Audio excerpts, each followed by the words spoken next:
이낙연 당대표의 속개선언으로 더불어민주당 제74차 최고위원회의를 속개하겠습니다. 제74차 최고위원회의를 속개합니다. 이낙연 당대표의 발언이 있겠습니다. 예, 오늘 차후 일정 때문에 조금 속도감 있게 진행하도록 하겠습니다. 오늘 대통령님과 당 지도부의 간담회가 청와대에서 열립니다. 방역과 민생경제 회복이 당면 현안이기 때문에 이 문제를 중점적으로 논의하게 될 것입니다. 재난지원금은 세 가지 원칙을 제시합니다. 첫째는 사각지대를 최소화해서 폭넓게 지원할 것. 둘째는 피해 회복에 실질적인 도움에 가깝게 되도록 두텁게 지원할 것. 셋째, 추경 처리와 집행이 신속히 이루어질 것. 이것입니다. 오늘 그런 내용들을 건의드리도록 하겠습니다. 비상한 시기에는 비상한 대응이 필요합니다. 지금은 과거의 발상을 뛰어넘는 비상한 지혜가 필요한 때입니다. 며칠 안에 윤곽이 잡힐 것으로 보입니다. 당정 협의에 속도를 내겠습니다. 야당은 이번 재난지원금 지급을 선거용이라며 비판하고 있습니다. 그렇다면 선거가 가까워지면 국민의 고통을 외면해야 옳다는 것인지, 그것이야말로 선거용이 아닌지 야당에 되묻고 싶습니다. 특히 야당 지도자께서 100조 원 지원을 말씀하신 것이 엊그제인데 왜 다른 말씀을 하시는지도 역시 되묻고 싶습니다.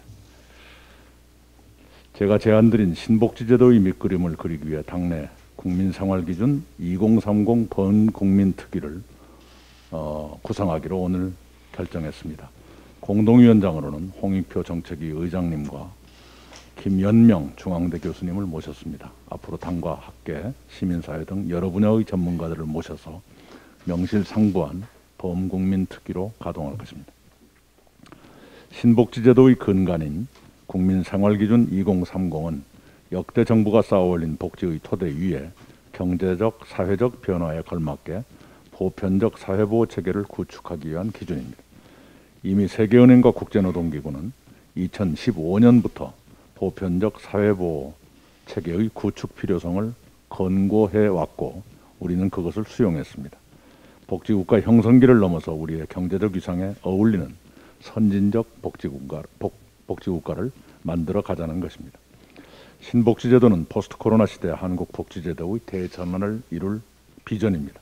아동, 청년, 노인에 대한 소득 지원은 물론이고 주거, 고용, 교육, 의료, 돌봄, 문화, 환경 등 국민의 삶에 꼭 필요한 포괄적 사회 서비스를 제공하는 내용입니다.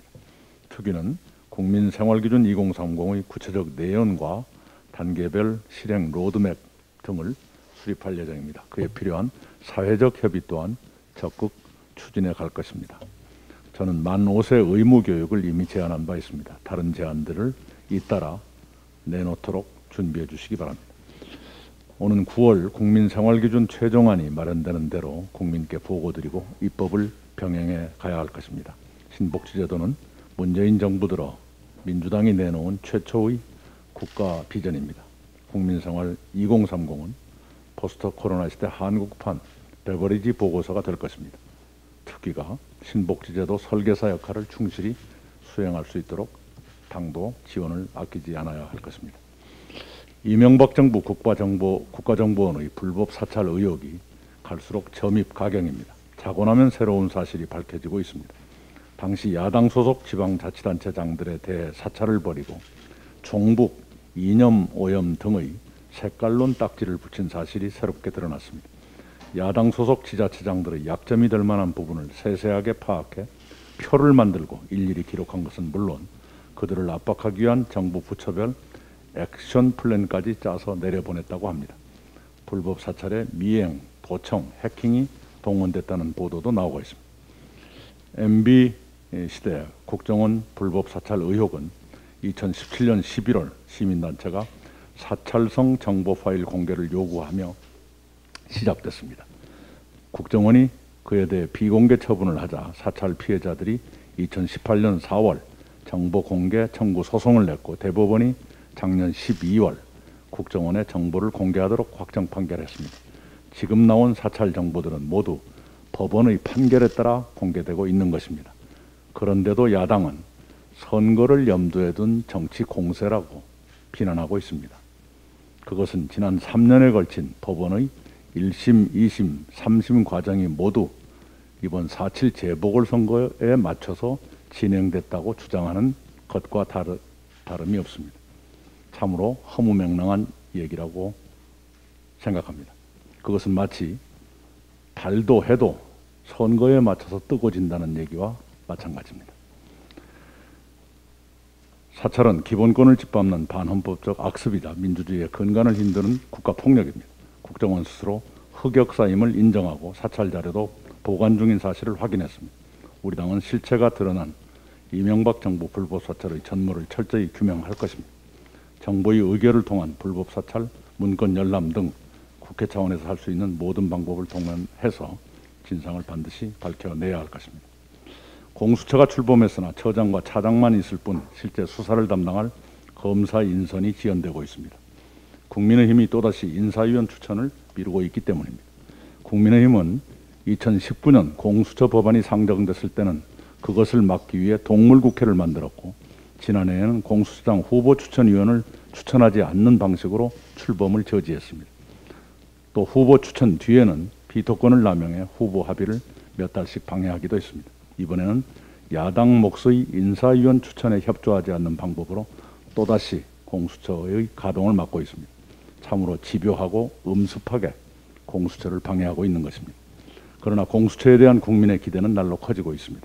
공수처 검사 공모는 10대 1의 높은 경쟁률을 보였습니다. 사건 접수도 보름 만에 100건을 넘어섰습니다. 헌법재판소는 공수처 설치가 권력 분립에 위배되지 않는다는 합헌 결정을 내렸습니다. 엊그제 김진욱 공수처장이 공수처 인사위원 추천 기한을 28일로 연장했습니다. 야당은 이제라도 인사위원을 추천하고 공수처 가동에 협력해 줄 것을 촉구합니다. 이상입니다. 김태년 원내대표의 발언이 있겠습니다. 오늘 국토교통상임위에서 가덕도 신공항 특별법이 처리될 예정입니다. 더불어민주당은 부산 시민들께 약속드린 대로 2월 국회에서 입법을 통해 가덕도 신공항을 되돌릴 수 없는 불가역적 국책사업으로 못 박을 것입니다. 부울경 남부권 1,000만 시민의 꿈이 서린 동남권 관문공항을 가덕도에 건설하겠습니다. 국토위 법안소위와 전체 회의를 거쳐서 26일 본회의에서 법안이 최종 의결되도록 차질 없이 추진하겠다는 말씀을 드립니다. 가덕도 신공항은 국가균형발전에 새로운 전기를 마련할 핵심 프로젝트입니다. 가덕도 신공항은 지난 18년간 지나칠 만큼 충분한 검토를 마쳤습니다.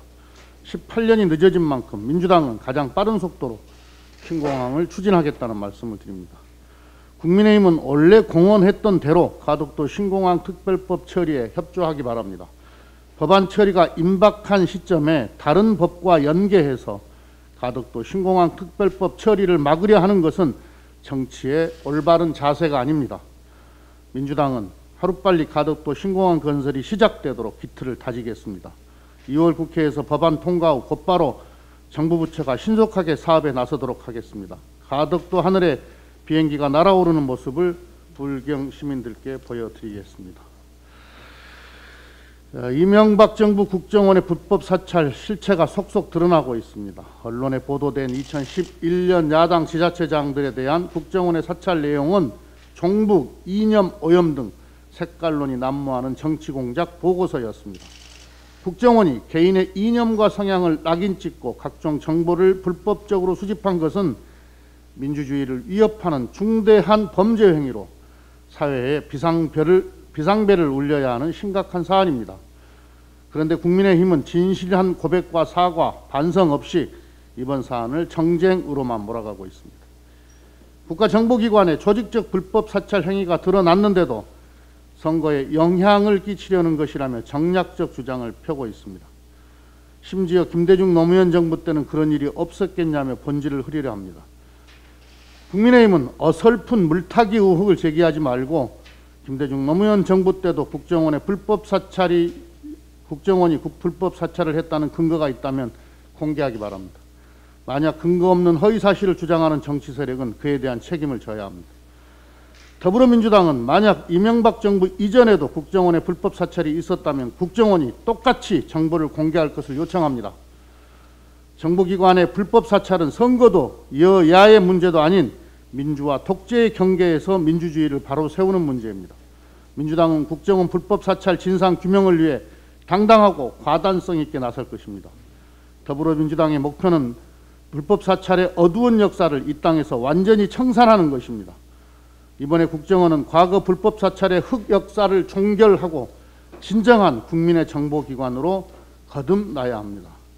국민의힘도 과거의 잘못은 솔직하게 인정하고 불법 사찰의 진상규명에 조건 없이 협조하기 바랍니다. 코로나19 백신 접종 시행이 한 주 앞으로 다가왔습니다. 대구 백신 접종센터를 시작으로 전국 232개의 지역접종센터가 3월까지 순차적으로 문을 열게 됩니다. 오늘은 백신 관련 관계기관 통합 모의훈련도 진행합니다. 방역당국은 계획에 따라 차질 없이 접종이 시행될 수 있도록 만전을 기해 주시기 바랍니다. 전 세계가 전대미문의 백신 접종 프로젝트를 조심스럽게 진행하고 있습니다.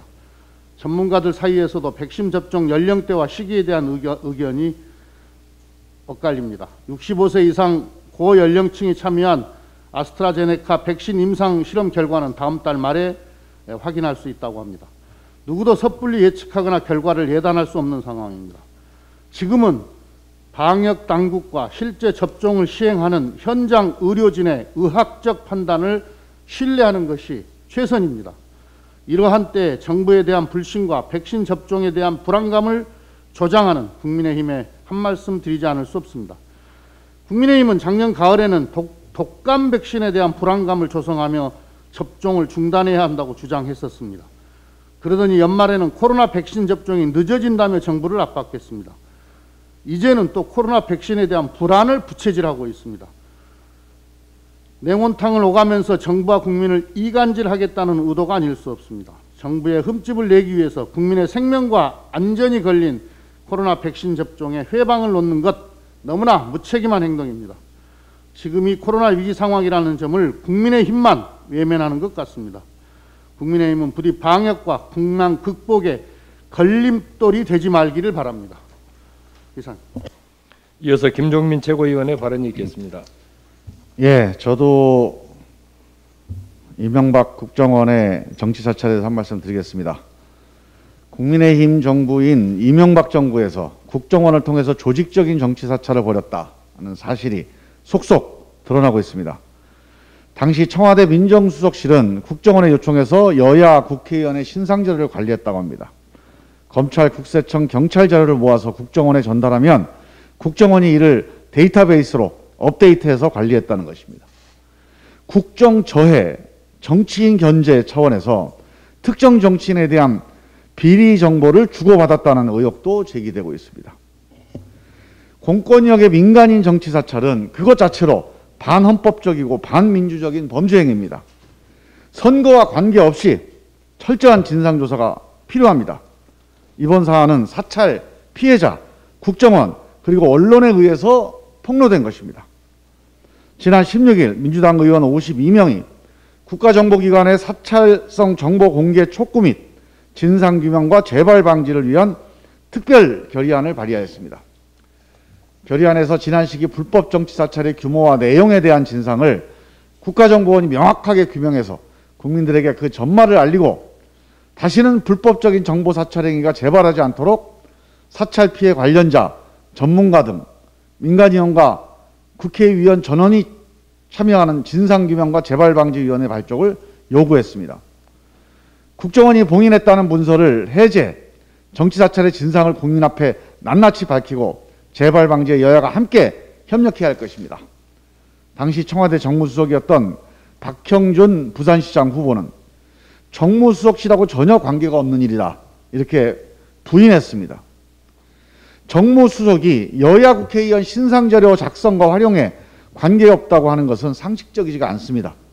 진솔한 자세로 진상규명에 동참해야 합니다. 정치사찰 의심을 말끔히 정리하지 않고는 부산시장이 되겠다는 것은 민주부산을 모욕하는 일입니다. 가능하지도 않은 일입니다. 국민의힘은 정치사찰 DNA를 그대로 놔두고는 공당으로서 국민 신뢰를 받을 수 없다는 점 반드시 명심해야 할 것입니다. 이상입니다. 염태영 최고위원의 발언이 있겠습니다. 국정원의 사찰 문건 공개에 저도 당사자여서 한마디 안 할 수가 없습니다. 최근 이명박 정부의 국정원 사찰 문건 공개와 관련한 국민의힘의 주장이 도를 넘고 있습니다. 김대중 노무현 정부의 사찰 문건도 공개하라고 합니다. 전형적인 물타기 시도이자 너무도 염치 없는 짓입니다. 김대중 대통령은 평생을 안기부의 공작 정치로 고통을 받았던 분입니다. 그럼에도 안기부의 과거 잘못을 용서하고 국내 정치 개입을 금지하는 국정원 개혁을 단행하셨습니다. 노무현 대통령은 국정원장 독대 금지, 정치보고 폐지, 국정원 10대 개혁과제 등을 만들어서 탈권력화에 힘쓰셨습니다. 그런데 이명박 박근혜 정부는 어땠습니까? 국정원의 정치적 중립화를 위한 민주정부 10년의 노력을 무참하게 짓밟아 버렸습니다. 국정원을 동원해 남북 정상회담문 무단 공개, 유희성식 간첩 조작, 카카오톡 사찰, 2012년 대선 개입 등 시대착오적인 정치 공작과 사찰을 부활시켰습니다. 저는 그 사찰의 피해 당사자입니다. 이 문제의 본질은 MB 정부의 불법 사찰 지시인 것입니다. MB 청와대의 불법 사찰인 것입니다. 국민의힘은 정치 사찰이 얼마나 위험한지를 진심으로 깨우치기를 바랍니다. 이틀 전 국회 앞에서 양대 노총과 장애인단체를 비롯한 시민단체가 사회서비스원법 통과를 촉구했습니다. 돌봄의 공공성을 강화하고 돌봄 노동자의 고용 안정을 위한 문재인 정부의 국정과제 아직 근거 법안도 마련하지 못했기 때문입니다. 코로나 팬데믹을 겪으며 현장에서 위기 가구를 찾고 돌봄을 늘려나가고 있는 지방정부 복지행정의 중요성은 더 커졌습니다. 전국 각 지역마다 노인복지관, 장애인복지관이 있습니다. 이런 사회복지시설 70% 이상이 민간 위탁으로 운영되고 있습니다. 장기 요양기관의 국공립 비율은 1.1%에 불과합니다. 이처럼 우리나라 복지시설이 민간에 지나치게 의존하고 있습니다. 공공은 보조금 제공자 역할에 그치는 경우가 대부분입니다. 이로 인해 복지 서비스 질은 떨어지고 복지 종사자의 고용 조건도 열악해질 수밖에 없었습니다. 많은 지방정부가 복지 정책의 공공성을 높이기 위해 애쓰고 있습니다. 복지기관에 대한 단순 관리자 역할을 넘어서고자 지역복지 정책의 체계를 잡고 또 민간의 복지 자원을 통합적으로 지원하기 위해 사회서비스원이나 복지재단 설립에 나서고 있는 것입니다. 복지 수요에 하루가 다르게 변하고 있는 현실을 반영해서 이제 국가 책임을 강화하는 포용적 복지국가의 기초를 만드는 사회서비스원법 제정이 시급합니다. 국회와 정부는 이를 서둘러 주기 바랍니다. 이상입니다. 이어서 노웅래 최고위원의 발언이 있겠습니다. 비트코인과 이더리움 등 해외 유명 가상화폐들이 연일 최고가를 경신하고 있습니다. 페이코인과 보라 등 우리나라 가상화폐들도 급격한 상승세를 보이며 투자자들의 관심을 사로잡고 있는 상황입니다. 물론 높은 변동성으로 인해서 언제 또다시 폭락할지 모르는 우려도 있지만 적어도 이제 가상화폐를 단순한 허상이니 사기로 치부하기는 어렵다는 것이 전문가와 일반인들의 공통적인 생각입니다. 문제는 가상화폐에 많은 투자가 실제 이루어지고 있음에도 불구하고 제도권에 편입되지 못하다 보니 투자자를 보호할 수 있는 사각지대에 머물러 있다는 것입니다. 이미 시중은행들에서는 가상화폐를 수탁하는 상품을 내놓고 있고 내년부터는 20%의 소득세까지 부과되는데도 정작 제도화가 안 되어서 보호하지 못하는 것은 큰 모순입니다. 물론 정부도 예전에 경직된 사고에서 벗어나 투자자 보호를 위해서 가상화폐 사업자 신고제도를 마련하고 관련 매뉴얼을 마련하는 등 움직임을 보이고 있으나 아직 본격적인 제도화 수순이라고 보기는 어렵습니다. 아직 글로벌 스탠다드가 없다 보니 애매한 상태가 지속되고 있는데 국가 간 논의가 이루어지기 전에 먼저 명확한 우리의 입장을 정하는 것도 필요합니다. 따라서 이제 가상을 넘어 현실이 되어버린 가상화폐에 대해 실제 화폐로서의 가치 인정 여부를 떠나서 투자자들이 금융 제도권 내에서 제도적인 보호를 받을 수 있도록 심도 있는 논의가 필요한 시점입니다. 정부 당국의 적극적인 자세를 요청합니다. 이상입니다. 신동근 최고위원의 발언이 있겠습니다. 예, 저도 정치인 불법 사찰에 대해서 간략하게 말씀드리겠습니다. 이명박 박근혜 정부 국정원 정치인 불법 사찰 명백하게 규명해야 합니다. 정부의 특별 계류로 비공개 보고하는 정도로 그쳐서는 안 됩니다. 당사자에게 공개하는 것이 불법의 소지가 있다고 합니다. 그렇다면 당 차원에서 이명박 정부 당시 국회의원 등 선출직을 했던 분들이 적극적으로 나서 정보 공개를 요구하도록 독려해 당사자가 사찰 자료를 받게 해야 합니다. 그러면 불법 사찰이 어느 정도 자행됐는지 알 수 있을 것입니다. 또한 이명박 정부 청와대가 국정원의 요청에 불법 사찰이 이루어졌다는 것이 드러난 만큼 당시 이런 결정에 관여한 이들이 누구인지 또 어떻게 활용됐는지 규명해 철저히 책임을 묻도록 해야 합니다. 문재인 정부가 5년 차에 접어들고 있습니다. 정권이 마지막 연차에 들어섰을 때 공직사회 기강이 해이해지는 경향이 있습니다. 이런 일이 없도록 공직기강을 바로잡아야 합니다. 그동안 군의 전방경계의 문제가 반복적으로 지적되어 왔습니다. 안보에 있어서 전방경계의 중요성은 절대적입니다. 그동안 군은 전방경계를 위해 첨단 감시장비 도입 등 많은 예산을 투여했습니다. 지난 16일 강원도 고성 민통선 일대로 북한 남성이 남하하는 과정에서 군 감시장비에 여러 차례 포착됐지만 면밀에 따른 조치가 제대로 취해지지 않았다고 합니다. 말만 엄정 조치한다고 할 것이 아니라 제대로 된 재발 방지 대책을 내놔야 합니다. 검경 수사권 조정으로 수사를 전담하다시피 하는 경찰에 대한 기대와 함께 우려가 있는 것이 사실입니다. 이런 때 경찰이 국민들로부터 불신을 사는 행위가 없도록 각별한 노력을 해야 합니다. 그러나 경찰 공직자들이 일으킨 무리가 연일 언론에 나오고 있습니다. 바로 잡아야 합니다. 법무부 장관과 민정수석 간의 갈등이 여과없이 언론에 공개되는 일이 벌어지고 있습니다. 어떤 사안을 갖고 정부 내부에서 이견으로 갈등이 있는 것은 피할 수 없습니다. 그렇다 하더라도 이 갈등이 관리되지 않고 이런 식으로 언론에 버젓이 공개되는 것은 바람직하지 않습니다. 코로나 위기는 여전합니다. 우리 사회는 안보, 경제, 사회 영역 모두 커다란 전환기에 들어서 있습니다. 공직기강이 어느 때보다 중요한 시기입니다. 정부 차원에서 공직사회 전반의 기강을 바로잡기에 특단의 노력을 해주실 것을 당부드립니다. 이상입니다. 이어서 양향자 최고위원의 발언이 있겠습니다.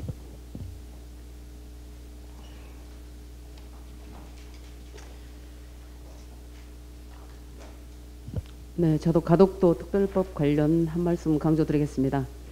오늘 국토교통위원회 교통법안심사소위원회에서 가덕도 신공항 특별법이 다뤄집니다. 오늘은 무슨 일이 있더라도 통과되어야 합니다.